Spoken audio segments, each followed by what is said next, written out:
결혼 전에 가족 관계가 좀 어떠셨는지. 조금 불우하셨다고 얘기는 들었는데 네. 태어나서 이제 친어머니를 얼굴을 못 봤다고 하셨거든요. 아. 네, 이렇게 사랑을 못 받고 자라셨고 네. 이제 새어머니가 오셨는데 네. 그 연탄 집게로 음. 많이 맞았다고 매일같이 맞았다고 하더라고요.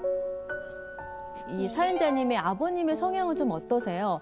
많이 무뚝뚝하시고 엄마한테도 이렇게 따뜻한 모습보다는 이렇게 많이 싸우고 네, 그런 모습을 많이 보여주셨어요. 그러셨군요. 그 우리 어머니께서 학대당하는 경험과 또 삶이 굉장히 지치고 힘들고 또 결혼을 막상 했는데 따뜻하지 않은 남편을 만나고 네. 네, 그러다 보니까 삶이 지쳤을 거예요. 근데 그런 지친 상황에서 자신을 위로하고 도움을 줄 수 있는 사람들을 찾게 돼요, 사람들은. 근데 그때 이런 분들이 계속 나타나면서 우리 어머니 옆에 머물렀던 것 같아요. 네. 그래서 그 사람들을 의지하고 그 사람이 의지하는 그 힘으로 지금까지 살아가고 계신 것 같아요. 그러니 자신이 가지고 있는 돈이 아깝거나 자신이 가지고 가서 몸으로 봉사를 하거나 이런 모든 것들이 하나도 안 아까운 거예요.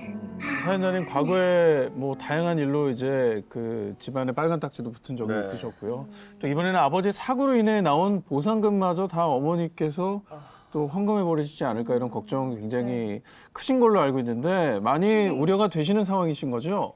그쵸. 가장 큰 문제가 이제 돈이죠. 특히나 이제 아버지가 약간 연세 있으시다고 하셨고 몸도 또 편찮으시다고 하셨잖아요. 네. 어찌 보면 이 보상금이 어머니 아버지의 노후 자금인데 이건 꼭 지켜야 될 것 같거든요. 혹시 이 재산 같은 게 누구 명의로 많이 되어 있습니까? 아버지 명의로 되어 있어요? 지금 이사한 곳은 공동 명의로 했다고 하시더라고요. 아, 부동산은 공동 명의. 네네. 나머지는요? 반반으로 이렇게 있는 걸로 아는데 네. 그냥 엄마는 거의 없는 것 같아요. 그러면 지금 말씀대로라면 아버지한테 말씀을 드려야 됩니다. 아버지가 만약에 이 명의 재산을 어머니한테 주거나 아니면 어머니가 가는 교회에 헌금하거나 뭐 이런 일이 걱정스러운데 이걸 막을 방법은 사실 없습니다.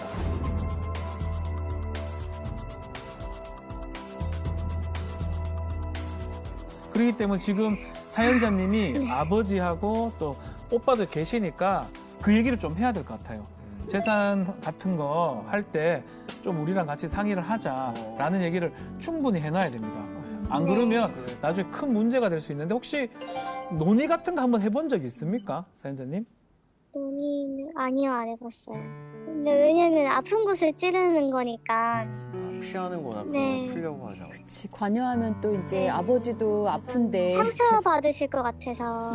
저는 사실은 지금 어머님, 아버님이 지금 계신데 사연자님이 조금 제안을 좀 했으면 좋겠어요. 왜냐하면 생활에 방해될 정도의 헌금은 안 되는 거거든요.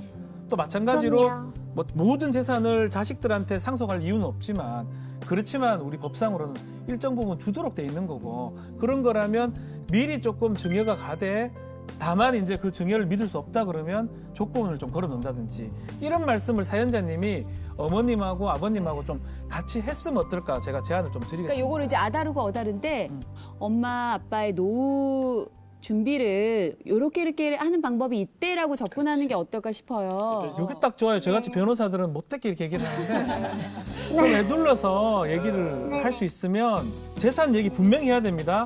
왜냐하면 노후라는 것도 있고 이것을 어떻게 돌릴지 또 상속도 문제가 되고 세금도 문제가 세금이 그렇대 이런 핑계를 그렇죠. 대면서 그것도 타이밍이 중요하니까. 그리고 아버지한테 좀 인식을 시켜줘야 됩니다.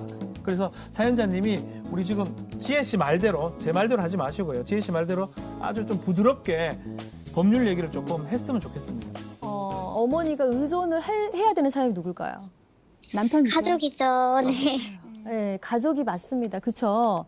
그런데 제가 보니까 이제까지 누구도 어머니의 편을 들어줄 수가 없는 상황이 되었던 것 같아요. 그러니 어머니는 계속 다른 사람들에게 의존하는 능력들만 계속 커지고 가족과 함께하는 것에서 행복을 느껴본 적이 별로 없는 그런 느낌이 들고 있거든요. 네. 그런데 이걸 어떻게 하셔야 되냐면 저는 조금 심각하게 보여서 어머니 두고요.